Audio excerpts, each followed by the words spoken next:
Welcome to the Artist Academy podcast, a place where we focus on the business side of art to help you attract more customers, increase profits, to ultimately live a life of creativity and financial freedom. I'm your host, Andrea Earhart, and this week's episode features Ukrainian-born, but now New Jersey-based artist Olga Muzician. About halfway through this interview, I realized, oh, wow. We have two very different work styles. Olga has the drive and the need for perfection in everything she does. Everything is organized and clean and as efficient as possible. There is no room for spontaneity or winging it in her work life. This interview is a great look at the opposite side of a previous solo episode I did where I confessed that I paint up to the value of my customer's budget. If the customer's happy, then I'm happy. With Olga, if she's not making her next masterpiece, then she's not happy. There's no good enough attitude happening here, which explains why her project minimum is $3,500 minimum to work with her. Olga charges her worth and explains what's included in her process to create a masterpiece every single time. She puts her best foot forward. She also put into words the mental, creative process that happens inside my brain, and I assume yours too, when trying to think up the next big idea or create a mock-up for the customer.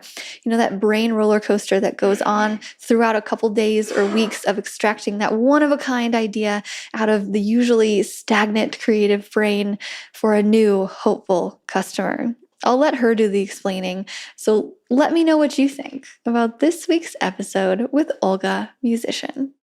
Hello, everybody. We have Olga Muzician here with us today, and I'm so excited to talk about your lettering and your art business and all the things. But tell us who you are and what you do and how you gotten to where you are today. Yeah, so my name is Olga Muzician. I'm primarily now a muralist, but I also do lettering, illustration. I started out as a graphic designer. Actually, before that, I started out as a fine artist, drawing from life and people, drawing people and still lives. Then I went to graphic design, and then when I started my own business, I did lettering and illustration, and then I got more and more into illustration and then into murals. So now most of my business is actually murals, but I still like to do greeting cards and editorial designs and anything that people find me for. Awesome. Okay. So how did you build your business? So tell me about those first couple times you made money as an artist. So the first couple of times actually graphic design work. It wasn't even lettering work. I at the time was still working full-time as an art director in magazines. I worked there for about 8 years, and I knew that I wanted to start my own business, but it was something that was not realistic to me. I think it's just like I come from Ukraine, and there it's harder to start your own business, and it's like that mentality that you have to have a full-time job, you have to have the benefits, you have to be on the straight and narrow, and it was too risky. So I never thought I would even start my own business, but I did want to. And so on the side, people would ask me sometimes to do branding, or I think one of my first bigger clients was a jewelry company, and I was doing just ads for them. So I did a lot of that and branding, and then somebody reached out to me to do chalkboards in Brooklyn. And it started it was a very slow build. I found out about lettering while I was still working full time. I started practicing a lot, and then I took a few classes. I took a few classes with Lauren Hum, and I met her in person. Then she recommended me for a job in Brooklyn that she couldn't do anymore because she had moved. And it's very slow build. And I had that first job for lettering, and I did these chalkboards that I'm actually still doing, I think 6 years later now. I still occasionally go there and update their boards, and I love that client. They're just the best. It's the famous pizzeria in Brooklyn. And I just very slowly started building from there. But it wasn't a hard decision that I just left my job and all of a sudden I was looking for clients. It was just I was still working on the side while I was working full time and going to school, to grad school part time. So it's just a lot going on at the same time. For sure. What does your days look like now? Oh, it's different every time because you can't predict how busy you're going to be. I just came out from, I think, 6 months of just nonstop work. So every day I would either be going on site to do a mural, or I'd be working at home to do designs. I have a daughter, so I have to take her to school, come back, and then she's home. So I can only work between the hours of 9 and 2, something like that. And then sometimes when she goes to bed, I'll work from 8 until I go to sleep at night. So it just depends on the day and it depends on what's going on, like how busy I am. Right now, I'm finally just got out of a very busy period and I actually have time for a personal project. And so I've been doing like a little bit of just like catching up, just like updating my website. And so right now it's relaxed. I don't really have a schedule. I just take her to school. I come back. I do a personal project. I'll follow up with some clients. I'll do something else. I've been doing these holiday cards for my clients.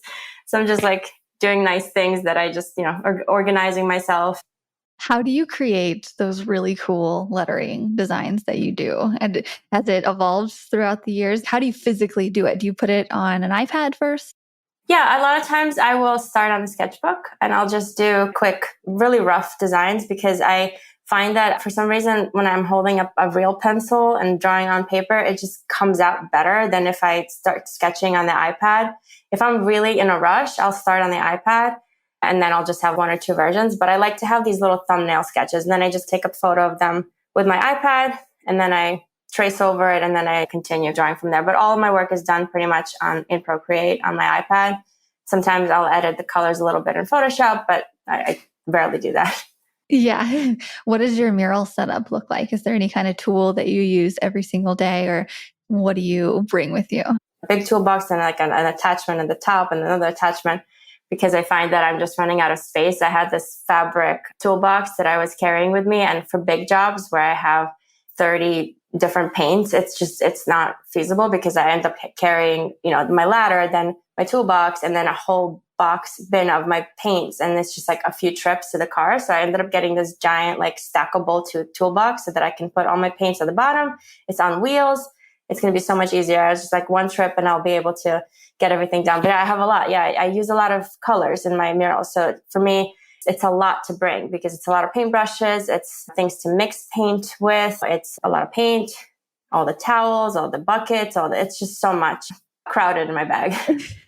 Do you mix your own colors or do you get sample sizes? Do you get the big gallons and then mix from there? How is your mixing? I do all of that. I don't get gallons unless I'm painting a background.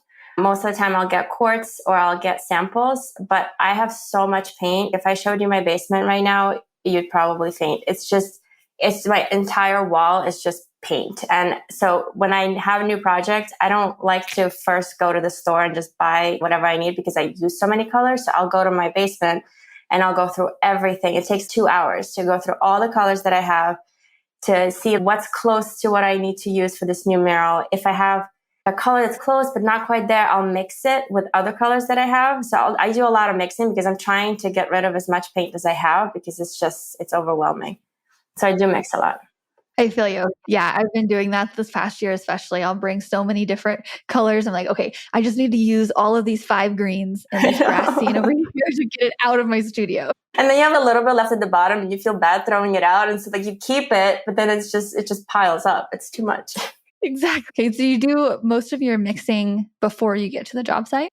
Yeah, a lot of times I will, unless it's something small, like if I just need a color for a few details and it's mixed out of the colors that I'm already using in the mural, then but if it's like a bigger color that I'll use a lot, I'll make sure to have enough of it before I get there because I don't want to waste time trying to find the color. It takes a while because you mix it, then you have to try it, then you have to wait for it to dry because once the paint dries, it's a totally different color. It gets darker. So it's like you have to make sure it's right.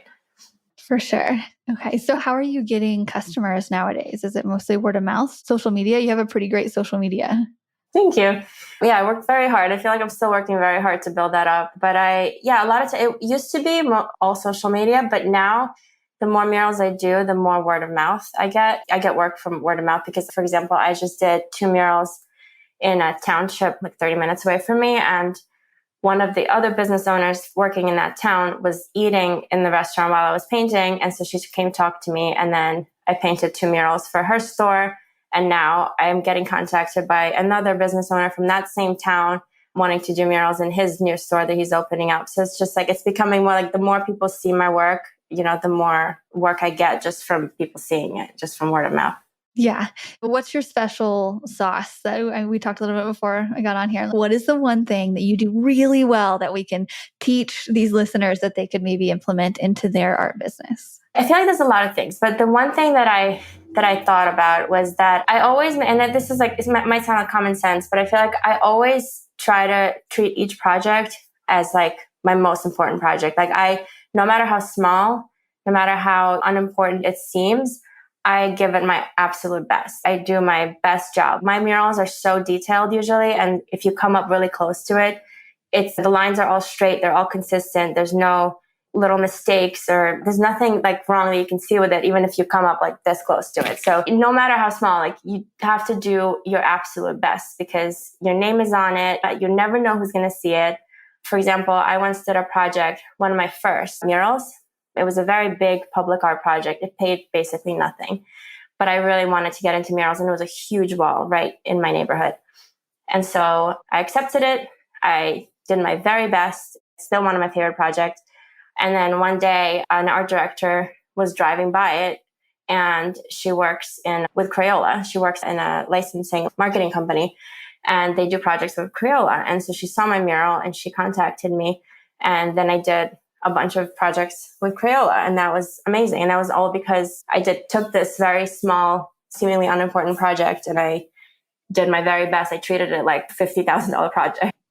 I love that other take of it because I just did a podcast, a solo episode about my mindset is the opposite of that. Because if a customer has like a $1,000 budget, it just bugs me to spend so many hours. I'm getting paid not hardly at all. So I'll typically just give them what they paid for. It looks good, but it's not my absolute best. So I love that you have a different take on it and that good things can come from it. It's just every artist is different, but yeah. Yeah, because you never know, right? You never know who's going to see it. You never know what's going to turn from it. I've had such unexpected things happen from doing certain projects that I always make sure to just do my very best, just in case. And also, it's my name. I'm bothered by it. If there's anything wrong with it, if I ever see it or if I even have to think about it, it'll keep me up at night. Like I just did a mural, the one that I was talking about in the restaurant in the town 30 minutes away. I did this mural for them and they had an outlet right in the middle of the mural. And I painted around it and it looked fine. But then I couldn't let it go that this outlet was white in the middle of a red tomato. And I was like, I can't leave it. It's bothering me. They didn't ask me to do anything with it. They just asked me to leave it. But I was like, listen, I'm going to come back and I'm going to paint an outlet red and I'm just going to put it back there. They're like, all right, we don't care, but okay. But it just bugs me. I need it to be perfect. Yeah, I need to make the lines straight for sure. The lines need to be perfect and things like that. But I'm like, I don't know. There's some things that I want to go all out with, but I just don't. But talk me into it. What other good things have come from that? Because maybe I need to do things a little differently. What other good things have come? Well, it's also just when the client, even if it's a small project, when the clients see you trying your best and really going above and beyond for a project, that'll leave a very good impression with them. And that'll leave you that kind of very good note with them. And then they will recommend you to other people.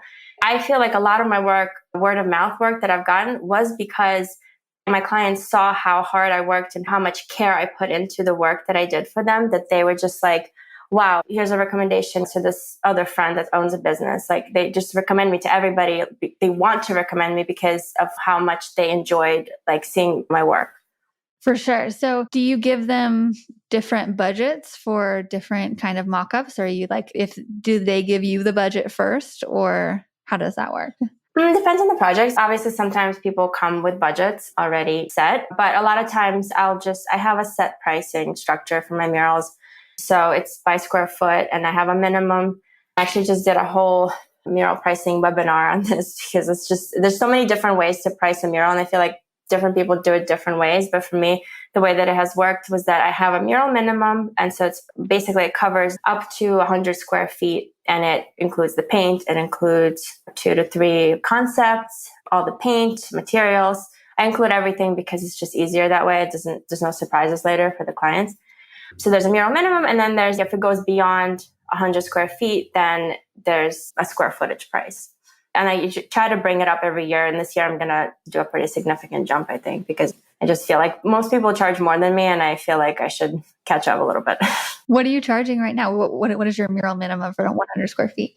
The mural minimum right now is $3,500, but it doesn't feel like it's covering all the work that it takes, especially because I put so much into each one of my projects that it just doesn't feel like I'm covering enough of what I'm doing, especially if I do a mural on a brick wall that takes double the amount of time and double the amount of paint, I end up doing it for very little. So I'm definitely looking into increasing my prices this year because I feel like it needs to cover. I feel like I've done enough murals at this point and I have enough experience to have better pricing. Yeah, I love that's your minimum because, and going into it, that you want to put your all into it and you can't do that for $500. No. And it doesn't feel good for you. So I don't mind. Mine is 1,500. And so I don't mind going out and knocking it out in a day. I'm like, yeah, sure, here you go. And then moving on to the next one. But you don't seem to be like that. You're like, no, I want to make sure it's perfect and just the best and have the brightest colors and it's going to look like a masterpiece. And I'm like, I'll paint whatever you want. I make sure the client's happy. But I'm like, if it's not my best work, I'm moving on to the next. I'm more like a job, but yours is, this is my baby, which is great. I think I love to get this percent of her. Yeah. Yeah, because also like you're saying, like you're going to go out and you're going to knock it out in a day.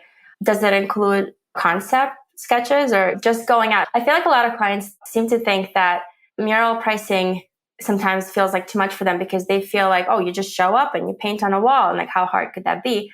But it takes me 2 weeks in the beginning to do the concept. Oh, wow.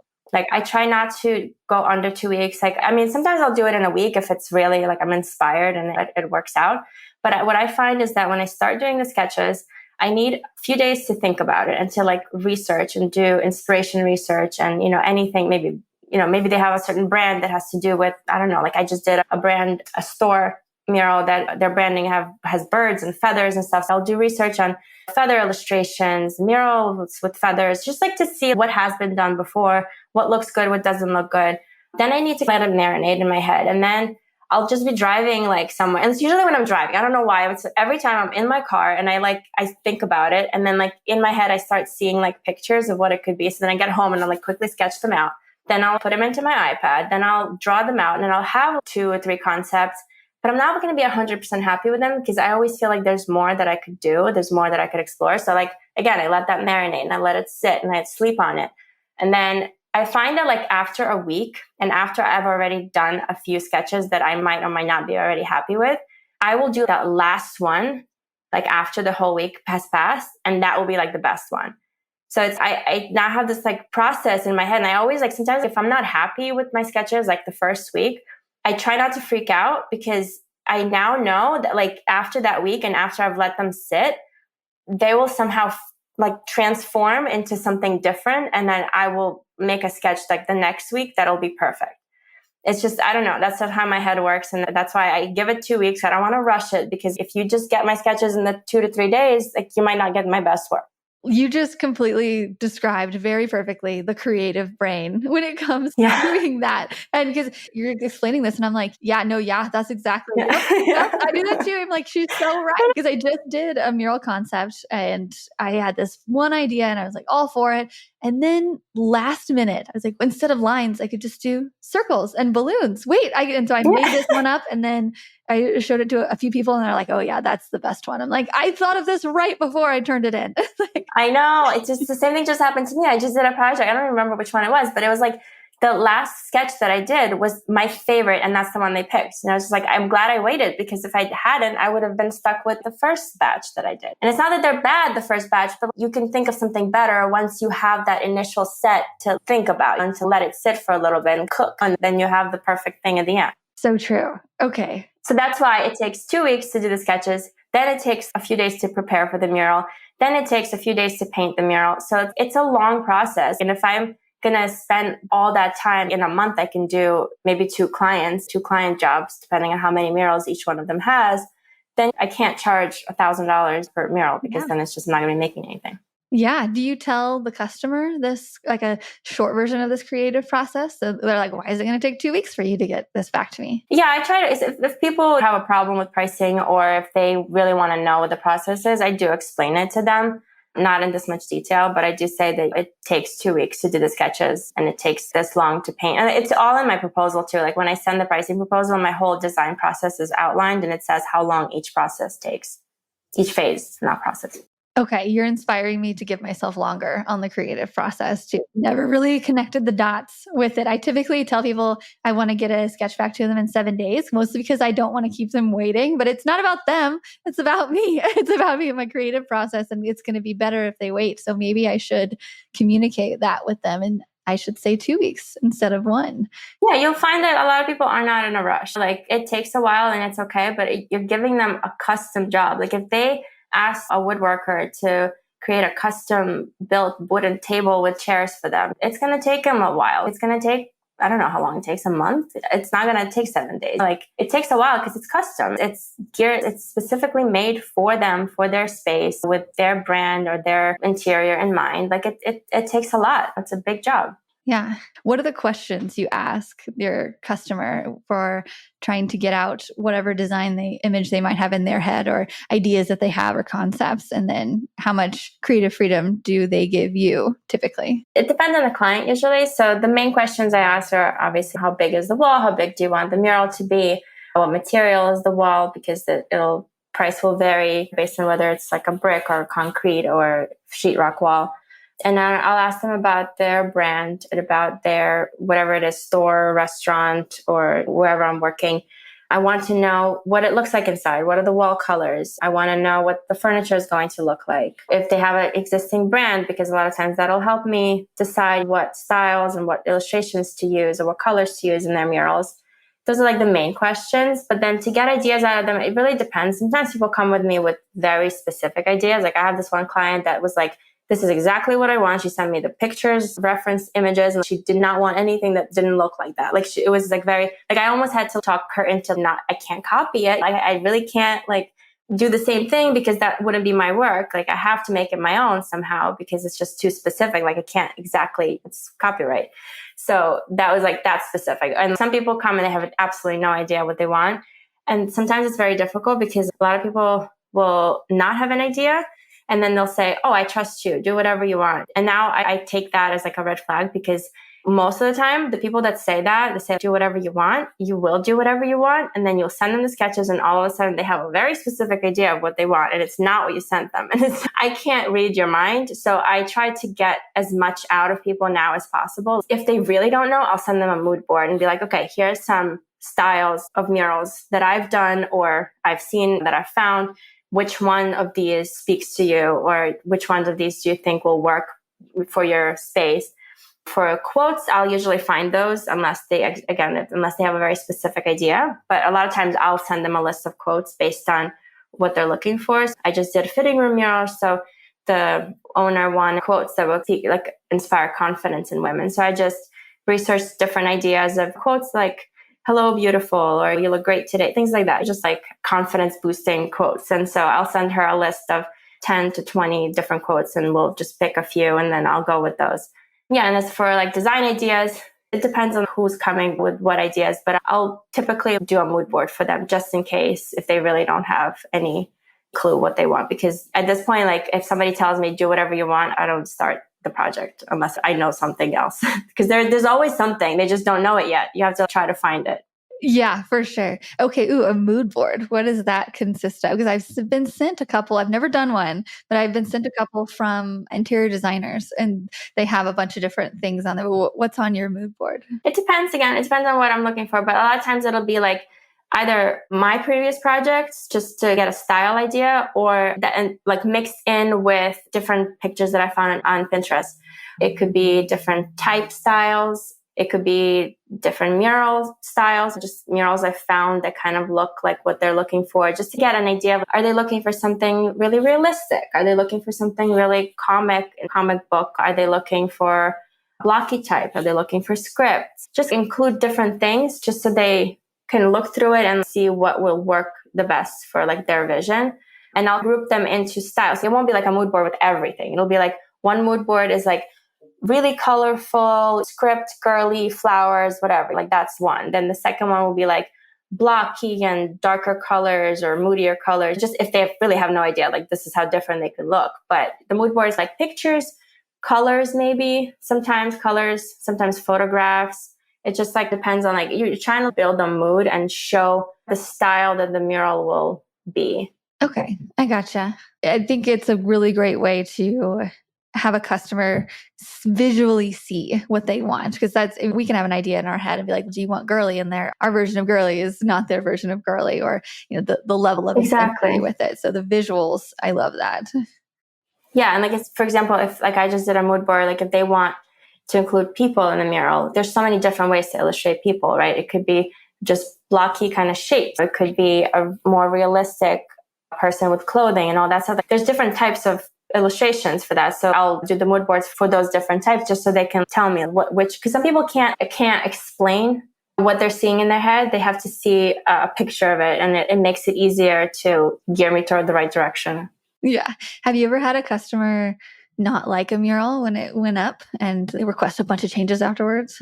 No, never. Because I make sure that it's fully approved and perfect before I paint it. My mock-ups so when I make a mural concept, I will mock it up on a picture of their wall so that it looks exactly like this is what your wall is going to look like with this mural. And like they'll see it exactly. There's no guessing, you know? So once that's fully approved and the mural goes up, it looks exactly like that mock-up picture. There's nothing that changed between when they approved the design and then when I painted the mural. So that's why I'm saying I do everything perfectly and to the best of my all abilities, because it'll look exactly like that mock-up, like the one that I drew in Procreate. You can't tell the difference sometimes. Like I have videos of like me showing like a paper of my mock-up and then putting it down, and there's my mural. And I just did one and I like literally put it up and I'm looking at this video because I'm putting together the reels, and I'm looking at the video and the first picture of it is like the mock-up. And then I take it down and it's just a piece of paper. And then there was a mural behind it, but I didn't know. I thought I was looking at the actual mural.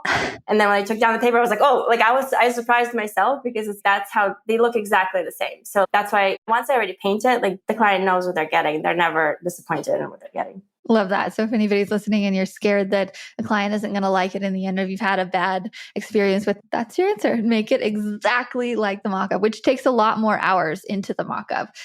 Exactly. Yeah, it takes a long time. That's why it takes so long, because it's like you have to make sure, because once the paint is up, I don't want to be coming back to change anything, because and this is in my contract. Once you approve the mock-up, that's exactly what you're going to get on the wall. There's no changes after you approve the mock-up.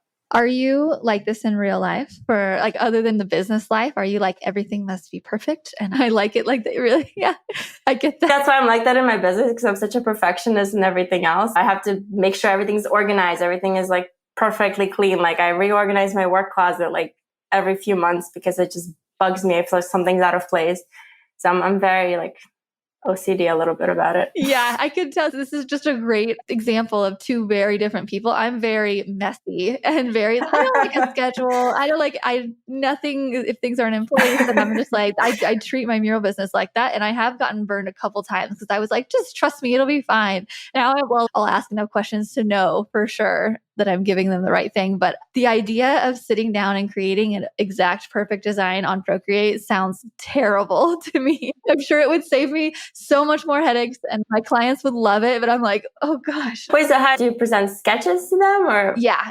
I'll give them a really loose sketch of where the things are going to go. And then I'll give them kind of a color, but I'll more give them like a reference photo of, these are the reference photos I'm using. This is the style I'm using. This is something I've done before. And I'm going to make it all into this one. And they're like, okay, they trust me. Usually, I'd say 99% of the time, they just trust me to do it. I'll send them as I'm going to. I'll be like, is this the style you're wanting? And it's usually yes, because I know by now. But in the beginning, there was a couple times where I was like, I'm pretty sure I know what you want, and it did not work out. And so now I've learned from that.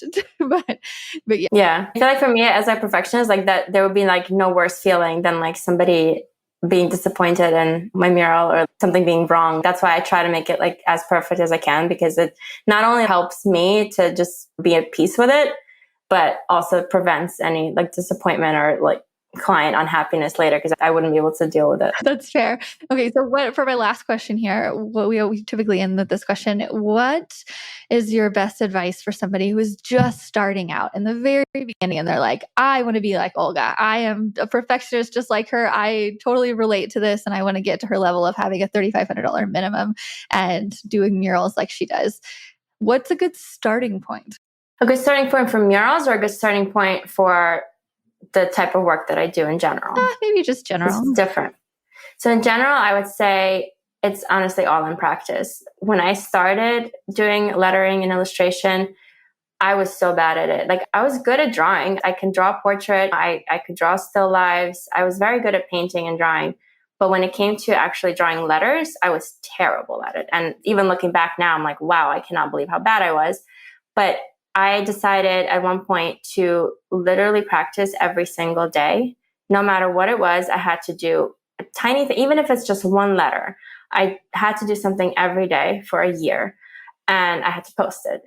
And I did all these challenges. I did the good type challenges. I did the whatever else, the pages on Instagram. They had all these different challenges, weekly things that I did. And after a year, I finally arrived at a point where I was like, oh, wow, okay, maybe I can do this. I see the progression. Like I see that I got better. But it still took a really long time from there to get here. So it's honestly like the more work you make, the more your style will change and the better you'll get. There's really nothing to it. It's literally just practice, because there's nothing, you can't get better without trying, right? And so for me, that's all it took. It was just kind of perseverance and just not stopping and just do it even if it sucks and keep trying. And for mural work specifically, if you want to do murals, what I say to start out with is you can make a large painting, get a big canvas and try something out. If you can paint a wall in your house, you can always paint over it. That's my first mural, was my wall in my house. I literally had to move all my furniture out of the way. I painted this little mural. I took pictures, took videos, I posted everything, and then I just painted right over it and I put all the furniture back. So it's like it never happened. But it was there and it gave me experience and it gave me something to show, not just a mock-up. Here's a real mural that I actually painted to potential clients. And that's really why I got my first murals, because like I had done this one and I also did mock-ups of different designs that I've done in Procreate on walls, just like little mock-ups in Photoshop to show like I can do this if you hired me to do it. I haven't, but I can. And then the thing that I always also say, if you're going to do mock-ups on walls, always make sure that you can replicate it. If you're terrified of climbing 30 feet up in the air and you'll never do it, don't mock up a 50-foot high mural. If somebody literally came up to you tomorrow and be like, can you paint this for me, please? And you say, oh, I can't, then don't make that mock up. Make sure that whatever you make, detail-wise and height-wise, whatever, it's realistic for you. That if somebody literally asked you today to replicate that, you can 100%, with 100% confidence, replicate that. Yes, for sure. And I love that you said the part about lettering being, it's a different part of your brain. If you can draw and paint, that doesn't mean you can letter, but after practice, you can, but it's different and it's so frustrating. But once you get it, it's, oh, of course. It's so frustrating. I was mad at myself. I was like, I can't believe, like, how can I not draw a letter? I can draw. I know how to do all these things. How can I not draw a letter? It looks so bad. And it's such a different process. It's a completely different part of your brain. I don't even know. Yeah, for sure. Thank you so much for coming on and giving us a look inside of your very cool and organized art business. I appreciate you. And we will keep in touch. Thank you so much. Thank you so much for having me. I really appreciate it. Thanks for listening to another episode of the Artist Academy podcast. I've been putting out at least one episode per week for more than 4 years on this podcast, and it's really cool to see those download numbers go up and up as time goes on. And that's because artists like you listen and share these episodes. So really, when I say thank you, I mean it. It's really cool to see progress along the way. And anyway, if you like this type of art and business content, then I highly encourage you to get the audio version of my book, Mural Money, with over 15 hours of listening inspiration. I'm currently running a special of just $17 for the audio version. You can go to muralmoney.com to find it. And that comes with a bunch of extras like my art supply list, my pricing guide, recommended book and podcast list, and so much more. I filled that book with tips from my art journey of building a profitable mural career. Plus, I've included the best of the best advice from guests I've interviewed on this podcast. It's the most affordable all-in-one book of advice on art and business that I have. And if you enjoy listening to me here, then I know you'll like the book too, because I read it myself. All 15 hours of it. The book is available on Amazon and Audible normally for $25, but if you go to muralmoney.com, that is where you can grab the special $17 deal while it lasts. If you haven't listened to my book yet, this is your sign to do it. Again, normally $25. I'm running a special for $17, but you have to go to muralmoney.com. That's where you can grab the audio version of it. And that's all I have for you today. So I will see you next week for another episode of the Artist Academy podcast.